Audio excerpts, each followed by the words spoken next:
दोस्तों नमस्कार। मैं हूं पवन चंचल और आप देखना शुरू कर चुके हैं जनजोश न्यूज़।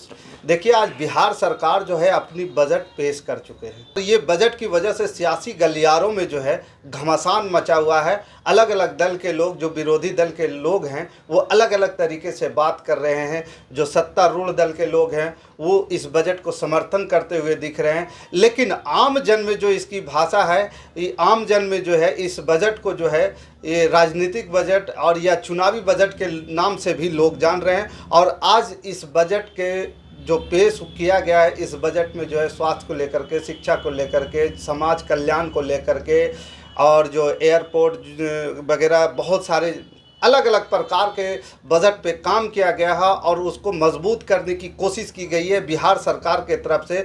और दूसरी जो तेजस्वी यादव जो उन्होंने कहा कि महंगाई को लेकर के, बेरोज़गारी को लेकर के उन्होंने इस बजट के प्रति अपना जो है खेद प्रकट भी किया है और सरकार को बताया भी है कि इस प्रकार से बजट नहीं होनी चाहिए। उन्होंने क्या कुछ कहा, खैर वो तो बातें अलग है। लेकिन आज हमारे साथ जो मौजूद हैं, बोधगया के एक व्यापारी वर्ग से आते हैं, सुरेश सिंह जी हैं। और आज हम जानने की कोशिश करेंगे कि आज जो बिहार सरकार बजट पेश की है, इस बजट की वजह से आम जन को या ये जो जितने भी टूरिज़्म को लेकर के, खास करके बिहार में जैसे एक टूरिज़्म जो है बहुत बड़ा सेक्टर, उभरता हुआ सेक्टर है, उस टूरिज़्म पर कितना फ़र्क पड़ेगा जानने का प्रयास करते हैं। तो बहुत स्वागत है हमारे यूट्यूब चैनल के साथ, जनजोश के साथ। आज जो सरकार बजट पेश की है, इस बजट से खास करके टूरिज़्म को लेकर के क्या प्रभाव पड़ेंगे, इससे लोगों को क्या फ़ायदा मिलेंगे और बाहर से आने वाले लोग हैं उनको कितना सुविधाजनक हो सकता है?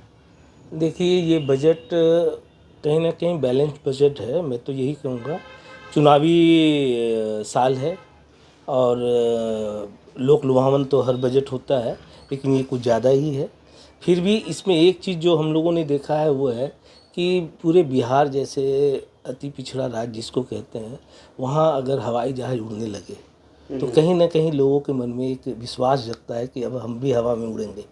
तो उस तरह से हम कह सकते हैं कि ये हवाई अड्डों का विकास करना या प्रत्येक ज़िला में एक अंतर्राष्ट्रीय स्तर का बस स्टैंड होना और पिंक बस को चलाना महिलाओं के लिए, चूँकि पहले से भी नीतीश सरकार की जो है महिलाओं के प्रति झुकाव थी, लेकिन इस बार उन्होंने कुछ और अलग किया है महिलाओं के लिए, उनकी सुरक्षा के लिए। तो ये एक अच्छी बात है। और सर, जिस प्रकार से महिलाओं को सुरक्षा को लेकर के हो, महिलाओं को विकास को लेकर के हो, महिलाओं के व्यापारी वर्ग में लाने को लेकर के हो, नौकरी को लेकर के हो, हर क्षेत्र में नीतीश कुमार जब से सरकार में आए हैं महिलाओं के लिए बहुत ज़बरदस्त काम कर रहे हैं। इस पे और आगे भी करने की बात कर रहे हैं। इस पे आप क्या करना चाहेंगे? देखिए, समाज का महिला वर्ग जो है, जैसे गाड़ी के दो पहिए होते हैं, वैसे एक अगर पीछे हो जाएगा तो एक आगे रहेगा तो गाड़ी नहीं चलेगी। तो नीतीश जी ने कहीं ना कहीं इस बात को समझा है और तब महिलाओं को आगे लाने की कोशिश की है। और आज जब दोनों मिलकर के, महिला और पुरुष दोनों मिलकर के जब काम करेंगे या रोजगार या किसी क्षेत्र में भी आगे बढ़ेंगे, तो निश्चित तौर पर है कि बिहार भी आगे बढ़ेगा। अभी जो है एयरपोर्ट को लेकर के बेसिक इंफ्रास्ट्रक्चर को अभी जो भी कहा जा रहा है कि बिहार में बिजली है, और तेजस्वी यादव भी इस पर हमलावर हुए, तो खैर तो ये राजनीतिक बातें हो गई।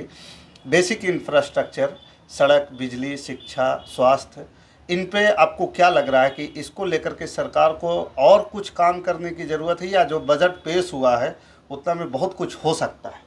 नहीं, बजट तो देखिए 1 साल का होता है और आप देखे होंगे कि बजट को बहुत बढ़ा चढ़ा कर किया जाता है। हम समझते हैं कि उन्होंने ये बात सोचा, यही बहुत बड़ी बात है निश्चित तौर पर कि उस पर कहीं ना कहीं काम होंगे। और एयरपोर्ट की जहाँ तक बात है, तो एयरपोर्ट अगर बनती है और अभी जैसे उन्होंने कहा कि पूर्णिया बहुत जल्दी स्टार्ट हो जाने वाली, तो हम समझते हैं कि हमारा साउथ बिहार भी जुड़ेगा जब इससे। और साउथ बिहार में बहुत सारे पर्यटक स्थल हैं जो अछूता है, तो लोग वहाँ भी जाने का प्रयास करेंगे। तो वो सब जो जगह है वो अपने आप डेवलप करेगा।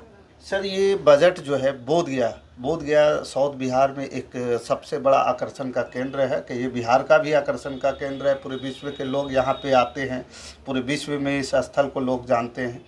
तो ये बोधगया के लेकर के और क्या कुछ किया जा सकता है आपका जो है एक आम नागरिक, आम व्यापारी होने के नाते, चूँकि आप जो है लगातार टूरिज़्म से जुड़े हुए हैं, देश विदेश भी घूमते रहते हैं, तो आपको क्या लगता है कि यहाँ के इंफ्रास्ट्रक्चर में और किस प्रकार के बदलाव होनी चाहिए? देखिए, जैसा आपको बता दें कि हमारी पत्नी भी 10 साल रही है नगर पंचायत में, तो बहुत सारे आइडियाज़ हैं। जैसे हम तो घूमते ही रहते हैं, तो यहाँ जो इंफ्रास्ट्रक्चर है, बेसिक इंफ्रास्ट्रक्चर, उसको डेवलप करने की ज़रूरत है। और हम कह सकते हैं कि इस बार जो भारत सरकार के विभाग बजट जो पेश की है, इसमें बुद्धिस्ट कॉरिडोर की बात है। अगर बुद्धिस्ट कॉरिडोर बनता है, और बेसिक इंफ्रास्ट्रक्चर का मतलब होता है कि आपके सीवरेज, ड्रेनेज, और उसके बाद रोड, लाइट्स, अंडरग्राउंड वायरिंग, ये सारा चीज़ बेसिक होता है। आप किसी शहर में जाइएगा, तारों का जाल आपको नज़र नहीं आएगा। तो वो सब चीज़ जो सुंदर लगे, क्योंकि आपके शहर में वो जब आता है तो सबसे पहले वो देखता है कि शहर कितना साफ़ सुथरा है। तो आप वो ये नहीं देखने जाता कि शहर की स्थिति क्या है। हम गरीब हो सकते हैं, फटा पहन सकते हैं, लेकिन साफ तो पहन सकते हैं। कहा जाता है सुंदरता, हाँ, सफाई में ही सुंदरता। सफाई में ही सुंदरता है। हमारे पास हो सकता है कि रोड थोड़ा कम चौड़ा हो सकता है कहीं गड्ढा जाता हो, लेकिन अगर साफ़ सुथरा है तो वो एक अलग इम्पैक्ट, मतलब आने वाले टूरिस्ट को पड़ता है कि नहीं भाई, कम से कम साफ़ सुथरा तो है, यहाँ का वातावरण अच्छा है। रह गई बात बोधगया की, जब आप बात करते हैं तो कहीं ना कहीं दिमाग में आता है इंटरनेशनल प्लेस। नेचुरली है, देश विदेश से लोग आते हैं, बुद्ध भगवान को मानने वाले। जहाँ हमारे देश में जितना है उससे ज़्यादा हम विदेशों में लोग बसे हुए हैं। तो जब वो आते हैं और वो जब देखते हैं तो उनको बड़ा दर्द महसूस होता है कि हमारा मक्का, कह सकते हैं कि हमारा मक्का के लिए तो बुद्धिस्टों का मक्का है। तो हमारा मक्का इतना गंदा, इतना ऐसे कोई ये इंफ्रास्ट्रक्चर नहीं है, रोड सुविधा नहीं है, साफ़ सुथरा नहीं है, ड्रेनेज नहीं है आपका। तो ये सब चीज़ यहाँ ज़रूरत है आज के डेट में। तो उसके लिए अब पता नहीं सरकार का अपना क्या है, लेकिन हम तो भारत सरकार के बजट पर ही विश्वास करते हैं। यहाँ के बजट पर तो अभी तक देखा है पिछले 25 सालों में कि यहाँ सरकार जो है कोई भी काम जितना बोधगया में नहीं हो, उससे ज़्यादा राजगीर को डेवलप करने में होगा। तो थोड़ा कष्ट तो होता ही है लोगों को कि अगर इसको डेवलप करते तो निश्चित है कि जब यहाँ पर्यटक आते तो राजगीर भी जाते हैं, लेकिन जो पर्यटक राजगीर जा रहे हैं वो बोधगया आएंगे, ऐसा नहीं है। नहीं, एक चीज़ और है कि ये तो डेवलपमेंट के लेकर के हो गई, लेकिन अभी जैसे अगर यहाँ पे जिस प्रकार के हॉस्पिटल की जो सुविधा है, स्वास्थ्य की सुविधाएं हैं, ये हम लोग जहाँ तक देख रहे हैं ये चरमराया हुआ व्यवस्था है। यहाँ पे वर्ल्ड क्लास लेवल का एक भी हॉस्पिटल नहीं है। तो कभी आप लोग को ऐसा लगता है, या टूरिस्ट लोग आते हैं तो इस तरह के कभी बातें बोलते हैं या नहीं बोलते हैं? हम आपको एक जानकारी दे दें, 2007 में हमारी एक बैठक हुई थी माननीय मुख्यमंत्री जी के साथ, और उस वक्त मैं कुछ नहीं था, एक मंच थी हमारा नागरिक विकास मंच जो आज भी है।